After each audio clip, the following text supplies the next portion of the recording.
Words of Dr. Zeus. How did it get so late so soon? The oh so common question that most tardy people ask themselves and others. What we want to know, when did it become okay for people to be late for everything? Well, Dr. Helgo Schomer is in studio to discuss the psychology of being late. And surprise, surprise, he is not here at the moment, which makes this just a little bit awkward. Here he comes, finally. Goodness, doctor. Morning. You know what, we're talking about the psychology of being late and voila. What happened? Why are you late? Traffic, Cape Town, people don't know how to drive. And was there a bad accident on the way? Or I don't know. Is it or just because you know you can't plan for these kind of things? You do? That means you've got to have a brain. That's the problem. Oh, and I assume you don't. Maybe not. Maybe not. It's lovely to have you in studio. Finally, thank you for making it. We're talking about the psychology of being late. I want to know, why are people late for appointments, for dates, for business meetings? Absolutely. It seems to be fashionably late. So if you have big significance in life, you are a movie star, you are a politician, we make sure that you notice that I'm arriving. Arriving on time, no, why? I can exert power over your life. It's not cool. It's not cool. Occasionally we're all late because things happen in life. That's quite clear. We can't predict everything. If you're chronically late, it has related to procrastination, which is an interesting psychology. It could mean that I have some arrogance about my significance, and I'm telling you, you don't have the same power, you don't have the same status. Arrogance, of course, is related to anxiety and insecurity in the person. So it's not just that I'm telling you, you might not be worth my presence. Being present has to do with being on time. But it also means that I don't value myself so much. And I have to constantly update that you notice me. So I'm insecure, I'm late, you wait for me, I have importance. Very interesting. Now, you spoke about being fashionably late. I just want to ask you this. Is it okay to be fashionably late? Is it okay, especially like in our industry? Which town are you living in? Oh, is that a factor? That's a factor. Culturally different, town-wise different.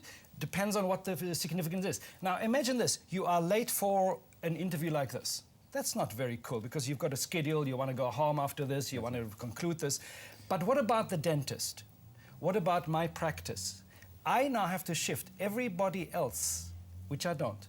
I will make sure that the person knows when we start. If they're late, you've paid for the time you're waiting.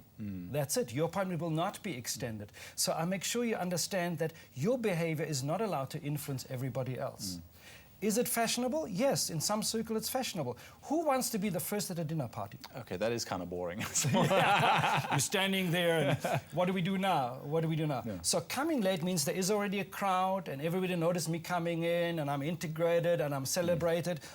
But we're not talking like 2 hours afterwards. No. If somebody's chronically late, all the time, every time. All right, so it's okay to be late sometimes because there's outside factors, but when it's chronically late, then we have a problem. Is it connected to a type of personality, a type of person of being late? It could be, because if you are late and have to demonstrate your significance through being late, where else are you doing it? Where else do you need to be so adored and celebrated? Where else do you have to look as if you have more importance than me? That could be it. It has to do with self-discipline. If I'm egocentric and the world revolves around me only, how big am I? In a social system, we've got to go according to some rules. What does a red robot mean to you? It means stop. Really? In Cape Town? Apparently. Have you ever driven in the township at 2 o'clock in the night? Red means nothing. So we're breaking conventions. Being late is breaking conventions. 15 minutes might be fashionable, half an hour is too much, and then you become one of our politicians and you're 2 hours late. Let me ask you this. We spoke about being late. Fashionably is okay a little bit, but when it becomes a chronic habit, how does it affect the people around you, specifically when it comes to business, so work environments? You might lose the contract. I give you 15 minutes and then I leave.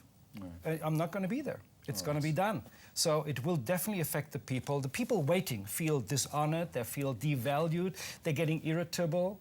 Their whole schedule has to change if they want to accommodate you. So the best thing is to say, this is the time allocated, and if the person doesn't show, I don't have to show either. And I think the same goes for a very important date as well. Quick advice for people that find themselves always being late.